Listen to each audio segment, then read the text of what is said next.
Di dalam buku Counsels for the Church halaman 347, Ellen White berkata, pemahaman yang benar mengenai pelayanan di Bait Allah Surgawi adalah dasar iman kita. Dan Anda telah menyimak dari seri seminar ini. Semua kebenaran Alkitab bisa dijelaskan dari perspektif Bait Allah. Tidak ada satu hal pun yang tidak dijelaskan. Dan adanya keterkaitan satu dengan yang lain dari semua ajaran itu dan semua konsepnya. Jadi dia katakan, pemahaman yang benar mengenai pelayanan di Bait Allah Surgawi adalah dasar iman kita. Dan dia tidak mengatakan apa yang tidak dikatakan juga oleh Alkitab, karena Ibrani 6 ayat 19-20 membuatnya hal ini sangat jelas. Dikatakan bahwa pelayanan Yesus di Bait Allah adalah jangkar atau sau bagi kita. Perhatikan apa yang dikatakan di sana Ibrani 6 ayat 19-20. Pengharapan yang kita miliki itu, berbicara tentang Yesus, adalah sau yang pasti dan kokoh bagi jiwa kita. Jadi sosok macam apakah Yesus Kristus yang melayani di Bait Allah? Dia ibarat sau, pasti dan kokoh, yang memasuki di belakang tabir. Di mana sang perintis telah masuk bagi kita, yaitu Yesus. Setelah menjadi imam besar untuk selama-lamanya menurut ketentuan Melkisedek. Sekarang coba saya tanya, apakah memahami Bait Allah jasmani kita itu sangat berarti dan sangat penting?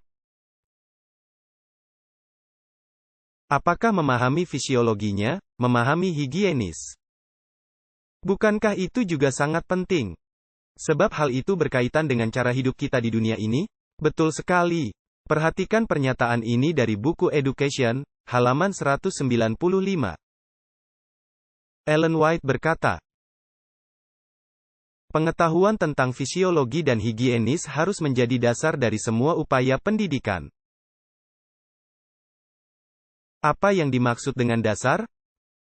Maksudnya fondasi. Itu kata lain dari fondasi. Ellen White katakan, bahwa pemahaman yang benar tentang Bait Allah Surgawi adalah fondasi iman kita. Lalu dia berkata, pengetahuan tentang fisiologi dan higien harus menjadi basis, yaitu fondasi, dari semua upaya pendidikan. Jadi apakah penting memahami fisiologi dan higienis sebagai kaitannya dengan Bait Allah jasmani? Betul sekali. Nah, inilah alasannya mengapa. Di buku Renungan Harian Our Haikaling halaman 266, Ellen White berkata begini. Coba saya mau tanya, apakah pikiran kita berpengaruh pada tubuh kita? Apakah tubuh kita mempengaruhi pikiran kita? Apakah seorang pemabuk bisa memahami hal-hal yang rohani? Apakah kesehatan jasmani kita berpengaruh pada kesehatan rohani kita? Ya. Apakah kesehatan mental kita berpengaruh pada kesehatan fisik kita? Anda tahu hal itu saling berpengaruh. Sekarang, dengarkanlah ini, hubungan hal tersebut dan Ellen White menuliskan hal ini. Bahkan sebelum ilmu medis pernah terbayangkan menemukan kaitannya. Ellen White berkata, hubungan antara pikiran dan tubuh itu sangat erat kaitannya. Bila salah satu terpengaruh maka itu selalu, sedikit banyak, ikut berdampak. Tidak mungkin seseorang yang dibawa oleh kebiasaan dosa yang merusak kesehatan dapat menghargai kebenaran yang kudus. Bila pikiran sudah dikaburkan, maka kekuatan moral pun melemah, dan dosa tidak terasa dosa lagi.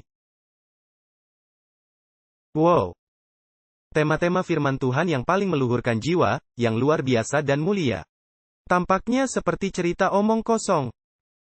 Setan dengan mudah bisa merampas benih-benih yang baik yang telah ditaburkan di dalam hati. Karena hati tidak mampu memahami atau mengerti nilai sebenarnya. Seperti itulah pemanjaan diri yang merusak kesehatan. Menggagalkan pengaruh terhadap pekabaran itu. Yang mempersiapkan suatu umat bagi hari besar Tuhan. Penuh kuasa, pernyataan yang luar biasa. Anda tahu, jika Anda mau baca tulisan buku-buku dari Ellen White, itu akan membuat Anda terheran-heran. Buku The Ministry of Healing. Seandainya dunia kedokteran membaca buku itu masa kini, akan terjadi perubahan besar dalam filosofi kesehatan. Anda tahu, seandainya orang mengikuti nasihat-nasihat di buku itu. Lancangkah saya mengatakannya? Maka sistem industri kesehatan akan bangkrut. Karena orang-orang akan menjadi benar-benar sehat, hanya dengan menggunakan hal-hal yang sederhana. yang mana hal itu kebanyakan adalah gratis. Marilah saya membacakan buku Counsels on Diet and Food halaman 481. Dia berkata, bahwa di rumah saudara Ahiliar, di Otsego, Michigan, pada tanggal 6 Juni tahun 1863. Bahwa topik luar biasa tentang reformasi kesehatan dinyatakan kepada saya melalui wahyu. Ellen White melihat betapa pentingnya peranan kesehatan agar memiliki keadaan rohani yang terhubung dengan Tuhan. Dia bukan hanya menulis buku Ministry of Healing, tetapi dia juga menulis buku Counsels on Health. Dan ada banyak lagi buku lain yang merupakan kompilasi tulisan-tulisannya. Misalnya buku Medical Ministry, yang membahas penanganan rumah sakit dan sebagainya. Ellen White juga tidak menulis, tetapi ada suatu kompilasi tulisan-tulisannya yang berjudul Counsels on Diet and Food, di mana kebanyakan apa yang dia tulis sudah lebih 100 tahun yang lalu, telah terbukti benar oleh ilmu medis. Ini sungguh menakjubkan.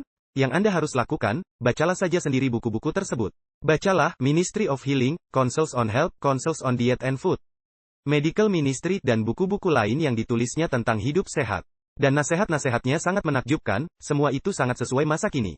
Anda lihat, pemahaman tentang Bait Allah Surgawi adalah mutlak dimiliki untuk dapat siap bagi kedatangan Yesus. Tetapi kesehatan jasmani dan merawat Bait Allah jasmani juga sama pentingnya seperti persiapan bagi kedatangan Kristus.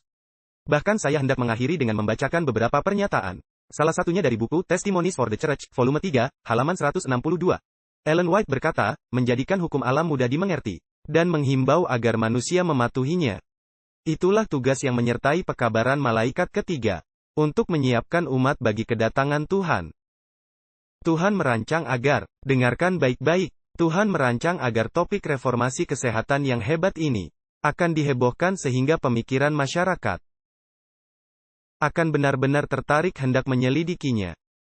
Lalu dia menyebutkan alasannya, bahwa mustahil bagi pria dan wanita dengan semua kebiasaan dosa yang merusak kesehatan dan kebiasaan yang melemahkan otak untuk melihat kebenaran yang kudus. Oleh mana mereka dikuduskan, dihaluskan dan ditinggikan dan dijadikan layak untuk berada di lingkungan para malaikat di kemuliaan kerajaan surga. Nah, apakah penyembuhan-penyembuhan yang dia sebutkan? Kebanyakan itu adalah gratis. Ministry of Healing halaman 126, Ellen White berkata, udara bersih. Berapa tagihan terakhir Anda untuk udara bersih? Sinar matahari. Pengendalian diri, ini berarti menghindari apa yang berbahaya. Istirahat. Berolahraga. Menu makanan yang benar. Penggunaan air. Percaya akan kuasa ilahi. Inilah merupakan penyembuhan yang sejati. Setiap orang harus memiliki pengetahuan bahan-bahan pengobatan alami. Dan bagaimana mengaplikasikannya. Amat perlu memahami baik mengenai prinsip yang terlibat dalam merawat orang yang sakit, maupun memiliki pelatihan praktis untuk bisa memanfaatkan pengetahuan ini dengan benar. Jadi apakah penting untuk memahami Bait Allah Surgawi? Ya, bagaimana dengan Bait Allah Jasmani? Tentu sama pentingnya.